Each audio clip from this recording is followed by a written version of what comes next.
Hello বন্ধুরা, শাশুড়ি বৌমা রান্নাঘরে তোমাদের সবাইকে স্বাগত জানাই। আশা করি তোমরা সবাই ভালো আছো। তো আমরাও খুব খুব ভালো আছি।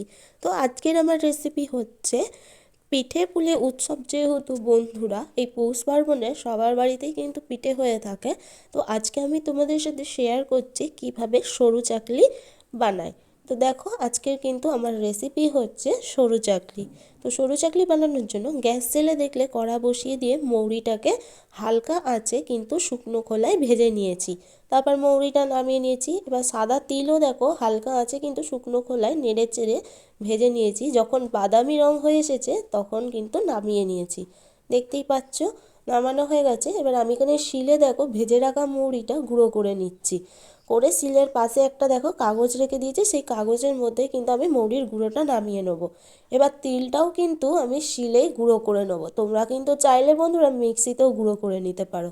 তো দেখো আমার তিলটা গুঁড়ো হয়ে গেলে আমি নামিয়ে নিলাম ওই মৌরির মধ্যেই।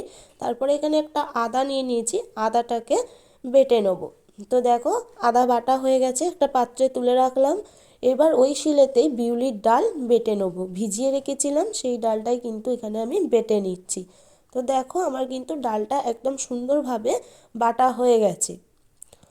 তো এবার ডালটাও এক সাইডে তুলে রাখলাম। এবার চালের গুঁড়িটা যেটা আমি ভালো করে ফেটিয়ে রেখেছিলাম, তো সেইটা দিয়েই দেখো চালের বাটা যেটা, সেটা তো ফেটিয়ে রেখেছিলাম একটু, সেই বাটাটাই এর মধ্যে দিয়ে ভালো করে আদা আর ডালটা ভালো করে মিক্স করে নেওয়ার পর স্বাদ মতো লবণ দিয়ে তারপরে তিল আর মৌরির গুঁড়োটা দিয়ে হালকা জল দিয়ে ভালো করে ফেটিয়ে নিতে হবে। তো দেখলে ফেটিয়ে নিলাম, দিয়ে এবার গ্যাস জেলে চাটুটা বসিয়ে দিলাম। এবার একটা বেগুনের বোট নিয়ে নিয়েছি আর সর্ষের তেল দিয়ে ভালো করে চাটুটায় একটু অয়েল ব্রাশ করে দিলাম। তারপরে দেখো এক হাতা সেই সরু চাকলির ব্যাটারটা দিয়ে দিলাম। দিয়ে আম পাতা দিয়ে এইভাবে ঠিক একটু গোল রাউন্ড শেপ দিয়ে দিলে কিন্তু আমি আর পাল্টাইনি। দেখতে পেলে এক পিঠ খুব সুন্দর করে হয়ে গেছে। তারপরে তুলে নিয়েছি। আবারও নেক্সটটা একইভাবে আমি করে নেব। তো সবার প্রথমে বলে রাখি, আমার চ্যানেলে যারা নতুন তো প্লিজ চ্যানেলটিকে সাবস্ক্রাইব করে পাশে থাকা বেল আইকনটি প্রেস করে দেবে। তো দেখো এইভাবে কিন্তু হাতেই উঠে যায়। দেখো বন্ধুরা কত সুন্দরভাবে পুরো একদম পূর্ণিমা চাঁদের মতো গোল পাতলা কাগজের মতো, আর সফট আর খুব নরম, খেতেও কিন্তু খুবই অসাধারণ হয়েছিল বন্ধুরা।